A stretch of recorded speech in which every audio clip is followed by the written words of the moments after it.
Hey everybody, this is Doug with Artfully Rogue and welcome back. It seems like it's been a while since I've actually made a video.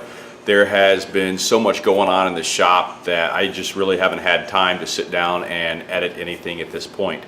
However, there has been some interest in a fastener that I used when I made the industrial shop stool. I'll link that video here at the end, but as you see these little domed rivets that are in the seat, that was actually a fastener that I created for another project. And so there was some interest in how I came up with those. So I thought I'd take the time just to kind of make a quick video to show you how that came about. Okay, so a quick backstory. A company reached out to me a couple of years ago in California. They were going to create a Japanese restaurant. The client was from Japan and they wanted rusty sheet metal all over the building. They also wanted it to be attached by a domed head rivet. Well, as we started discussions and I started looking around for something that I could use, the building was constructed like any normal building. It had steel studs, but it was also sheathed in OSB. And so using a hot type rivet to pound into the metal would not have been a good idea. That would have caught the OSB on fire. We did think about other rivets, but they usually come in aluminum or stainless, and the idea was that the building would have this rusty metal, but the dome heads would look the exact same way. So what I discovered while looking online, that there is a fastener in the UK that they call the shear head bolt, and they use it in the auto industry. Now this thing is designed to drive into the pre-tapped hole and snap off, leaving a nice clean domed head for security reasons, so you can't get it back out again. It was at that point I decided that, hey, you know what, I need to look for something like that. So I go online, I Googled, shear head bolts, shear head lags, shear head screws, and I had nothing. I mean, there was absolutely nothing that I could find that would do what I wanted to do. Keep in mind, the goal was to have it be a domed head, fastened sheet metal to OSB, and to be able to rust the way the metal does. So I finally got to the point where I said, hell, maybe I'll just try to make this thing. So I started looking around for manufacturers in the US, somebody that could do a prototype at a reasonable cost and then do a minimum order of say 2,000. That was nearly impossible. In the sense that the upfront money just to make the sample was outside of our budget. And most of the minimum quantities that any of the manufacturers here in the US wanted were around 10,000 pieces.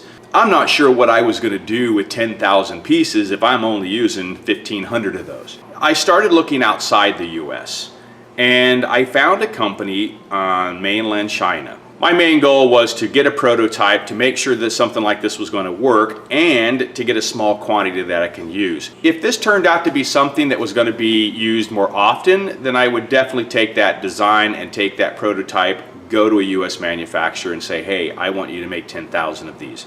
That's kind of where I am at this point right now. I'm ready to take these to a US manufacturer and see what we can do for getting quantity. I digress.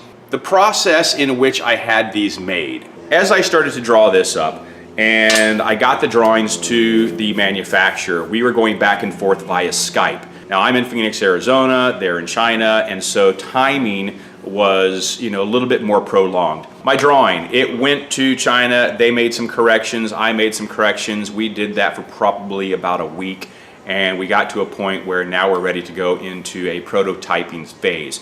Now, if I recall, to have, I think, 6 screws made as prototypes that I could take a look at and try, cost me right around $400. Once they gave me an invoice, I paid through PayPal, and that set the ball in motion. They started making the dies and started making the prototypes. I would say probably in about a week or 2 weeks, and they had shipped them DHL here back to America. Once I got them, and I was able to take a look at the sample, this is one of the first samples that I received. Now I'm going to kind of come in here just a little bit, and if you can see that part between the dome and the hex head, that neck part, is about 1/4 of an inch. So we had to go back and make some corrections. We made the modifications. We went back and said, okay, the neck had to be more narrow towards the dome head. And that was another kind of barrier, is their English was understandable, but there were certain terms that we were talking about that we had to agree that we were talking about the parts. So like we agreed, this is the hex head, this is the neck, this is the dome, this is the body. That way we knew that we were on the same page and talking about the exact same thing. So they went back to making the dies to make a new prototype, and we went through the exact same process. Now, because they had to remake dies, there was an additional charge to that. So I think it was half the cost of what I had paid originally. So maybe a couple $100. And then they sent out the new improved shear lag screw. That would be this one. So as you can see, it has more of a conical type shape, and it comes into the top of the head. Let's see if I can get a little bit closer here without, there you go, can you see that? All right, now let's bring up the second one. All right, so if you can see the difference between the two, all right, this is the one that I now use, and this is the one that went into manufacturing. When everything was said and done, I'm like going, okay, yeah, this is it. This is what I want to use. We went into manufacturing. Their minimum was, I want to say, 1,500 screws. I bumped it to 2,000, and we made 2,000. And I believe that total cost to me came to $950.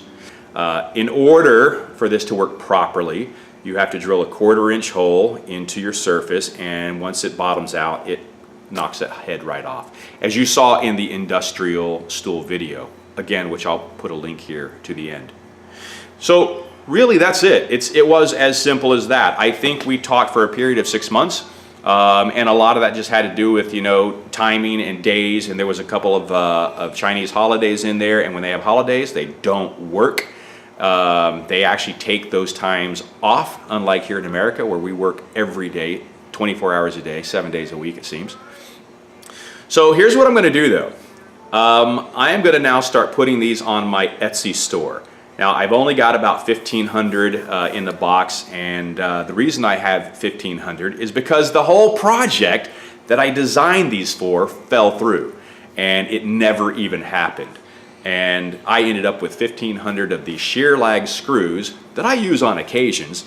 Yeah, they're just kind of fun little screws, and thanks for watching. And other than that, we'll see you next time.